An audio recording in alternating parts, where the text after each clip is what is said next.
আমি আমাদের দলের নেতাকর্মীদের উদ্দেশ্যে একেবারেই নিতান্ত আমার ব্যক্তিগত কিছু অভিজ্ঞতার কথা এবং রাজনৈতিক বাস্তবতা সম্পর্কে বলবো। সেটা হলো, দেখেন, জামাত রাজাকার, জামাত জান্নাতের টিকিট বিক্রি করে, জামাত খুব জঘন্যতম দল। এগুলো বিগত ফ্যাসিস্ট সরকার বলে ব্লেম দিয়েছে বিভিন্নভাবে। এগুলোর জন্য জামাত কিন্তু চাপে ছিল। তাদের কিন্তু বিভিন্নভাবে আওয়ামী লীগের সময় হ্যারাসমেন্ট হতে হয়েছে, শুধুমাত্র একটাই তকমা, রাজাকারের তকমা দিয়ে। প্রিয় বন্ধুরা, আমার দলের সিনিয়র নেতৃবৃন্দ, আমার রাজনৈতিক গুরু এবং যারা জাতীয়তাবাদী আদর্শে বিশ্বাস করেন, আমি আপনাদের কাছে সবিনয়ে অনুরোধ করব, প্লিজ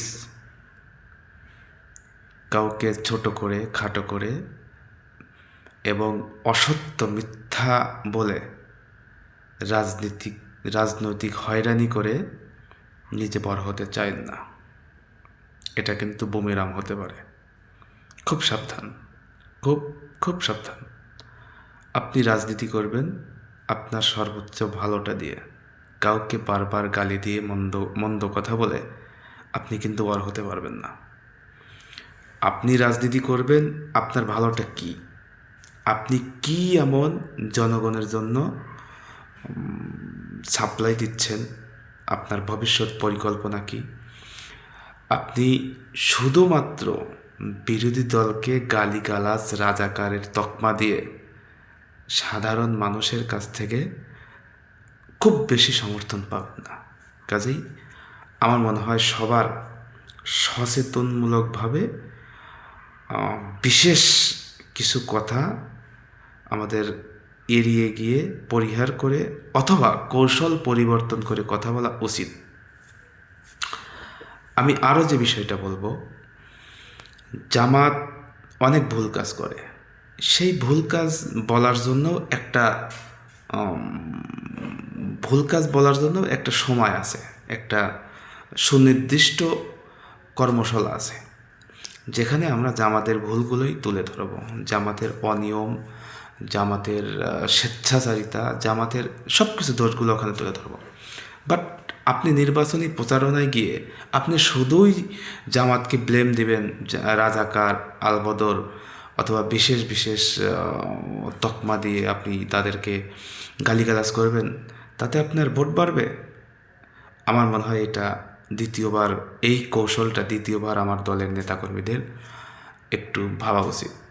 বিষয়টা খুব সিরিয়াসলি ভাবা উচিত। আমি এখন যে ব্যাপারটা বলবো সেটা হলো, দেখুন, মানুষ মিথ্যা আশ্বাস আর নোংরামি পছন্দ করে না। মানুষ খুব সচেতন।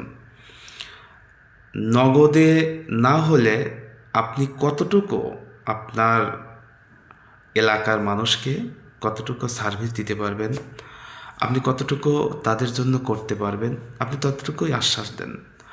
আমাদের উল্লাপাড়া 4 আসনের প্রার্থী, ধানের শীষের প্রার্থী জনাব এম আকবর আলী তার ইশতেহারে বলেছে, এলাকায় সে